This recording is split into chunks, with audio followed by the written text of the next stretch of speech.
For decades, conventional gardening has taught us to till the soil, add fertilizer, and manage every detail by hand. But long-term no-till research shows something very different. When you stop disturbing the soil, productivity increases over time instead of declining. Most backyard gardens are built like short-term projects. They require constant inputs, constant watering, and constant effort. The moment you step back, they struggle. I rebuilt mine around a different principle. 3 years ago, I stopped buying fertilizer, stopped pulling weeds, and cut my watering time to almost nothing. My tomatoes, peppers, and zucchini produced more than ever, and the harvests have increased every season since. In this video, I'll show you exactly how this system works and how to build it yourself, even in a small backyard. For years, gardening felt like a second job I wasn't getting paid for. Every spring, I'd rent a machine to tear up the soil, spend money on bags of fertilizer, and fight weeds that came back no matter what I did. My vegetable beds would dry out fast. My harvests were mediocre at best. I was spending more time and money than I was saving at the grocery store. The physical work was brutal.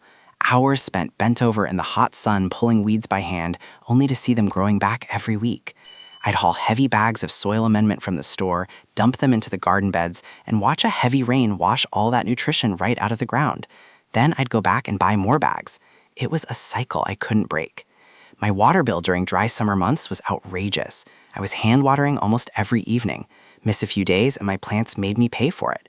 Tomatoes dropping flowers from stress, zucchini wilting by mid-afternoon, pepper plants that barely produced all season. I was putting in maximum effort and getting mediocre results. There had to be a better way. The answer was already documented. There is a substantial body of research and books that have sold hundreds of thousands of copies built around one central idea. The most productive food systems in the world don't behave like conventional gardens. They behave like natural ecosystems. What that research shows is that healthy soil is not a passive growing medium. It's a living system, full of fungi, bacteria, and organisms that form relationships with plant roots, deliver nutrients on demand, and hold moisture far more effectively than any irrigation system you can buy. Conventional tilling and fertilizing disrupt that system every single season, which is why conventional gardens require constant inputs just to maintain basic productivity. The alternative is to stop fighting the soil and start building it. Stop adding synthetic inputs and start feeding the organisms already living in the ground. Stop tilling and let the soil structure develop naturally over time. Gardens managed this way have been documented to improve in productivity every year, not decline. I tested this in my own backyard vegetable garden. Same plot, same crops. A different approach entirely. 2 changes made the biggest difference. The most destructive thing I was doing to my garden every spring was tilling it. It felt productive, turning over dark soil, breaking up clumps, preparing a clean seed bed, but what I was actually doing was destroying the underground network that makes soil productive in the first place. Tilling breaks apart the fungal threads that connect plant roots to nutrients. It collapses the air pockets and channels that roots need to move through the soil. It drags dormant weed seeds up to the surface where light can wake them, which is why tilled beds always explode with weeds within days. And it releases stored carbon into the atmosphere, degrading the soil's ability to hold moisture over time. I stopped tilling entirely and switched to a method called sheet mulching. No digging required, and you can set it up in an afternoon. Here's exactly how it works, and this is important because people often misunderstand the sequence. You lay plain cardboard directly on top of your existing soil or lawn, overlap the edges so there are no gaps. The cardboard blocks all light and smothers whatever is growing underneath, grass, weeds, all of it, without chemicals and without digging. Earthworms are strongly attracted to cardboard and move in immediately from the surrounding soil. Then you pile 6 to 8 inches of compost directly on top of the cardboard, not wood chips, compost. This is the layer your plants actually grow in. 6 to 8 inches is enough depth for tomatoes, peppers, and zucchini to establish strong root systems from day one. Now, 6 to 8 inches of material sitting on top of your lawn is going to look like a raised bed without the wooden frame, because that's essentially what it is. If you want it to look clean and defined, contain it with inexpensive landscape edging, a row of rocks, stacked bricks, or even logs from a downed tree. any border material works. This also stops the compost from spreading or washing away during heavy rain. If you're building this inside an existing garden area that's already dug down a few inches, the added height will be barely noticeable, and by the end of the first growing season, the materials will have settled and compacted down significantly on their own, so it looks much more like a normal garden bed by year 2. If you're standing in the garden center, not sure what to buy, look for bags labeled compost or garden soil. You want dark, rich, crumbly material that smells like earth. Not plain topsoil, which has very little nutrition on its own. Not potting mix, which is made for containers and drains too fast in the ground. A simple combination that works well is 2/3 bagged compost to 1/3 garden soil. If you can get aged or well-rotted manure from a local farm, that works great blended in too. Just make sure it's aged, not fresh, because fresh manure can burn plant roots. Here's the part most people don't realize. You can plant into this bed the same day you build it. You are not waiting for the cardboard to break down. You are not waiting for anything to decompose. Your plants go directly into that 6 to 8 inch compost layer on top. That's their home for the entire season. The cardboard underneath is doing a completely separate job, smothering the grass and weeds below while your plants are already growing above it. Think of it as two things happening at the same time in two different places. Up top, your tomatoes and peppers are growing in fresh compost, just like they would in any raised bed. Down below, the cardboard is slowly softening and breaking down. Earthworms are moving through it, and the soil underneath is becoming richer and more open. By midsummer, your plant roots will have grown down through the compost, through the now softened cardboard, and into the native soil below, all without you doing anything. The system does it on its own. Build it Saturday, plant it Saturday, and harvest from it all summer. Once your plants are in the ground, cover the surface of the bed with 4 to 6 inches of wood chips around the base of each plant. Not on top of the plants, around them, covering the exposed compost surface. This is your mulch layer. It blocks light so weeds can't germinate, locks moisture into the compost below, and begins breaking down over time to add more organic material to the bed.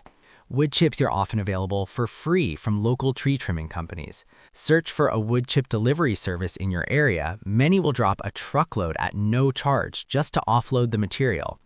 So to be completely clear, the layers from the ground up are existing soil, cardboard, 6 to 8 inches of compost, your vegetable plants, and wood chips around the base. That's it. Build it Saturday, plant it Saturday, and harvest from it all summer. Within one growing season, the lower layers break down into dark, crumbly, nutrient-dense material. The soil underneath gets deeper and richer with every passing year, and you never need to till again. The result in my vegetable garden was immediate. My tomatoes developed stronger root systems. My peppers stopped dropping flowers mid-season.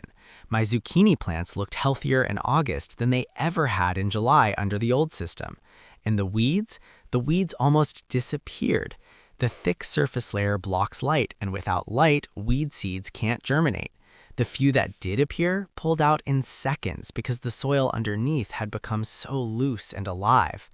No more bags of fertilizer, no more renting a tiller. The garden started feeding itself. Water was my other constant battle. My soil would dry out within a day or two of watering. Rain would hit the hard surface and run off instead of soaking in. I was fighting a losing battle against evaporation every single week. The sheet mulch layer solved most of this on its own. That thick wood chip surface acts like insulation for the soil, blocking direct sun, dramatically slowing evaporation, and allowing rainwater to soak in gradually rather than pool and run off. Soil covered in wood chips stays measurably moist several days longer than bare soil in the same conditions. That one change alone cut my watering time in half the first season. But I went further.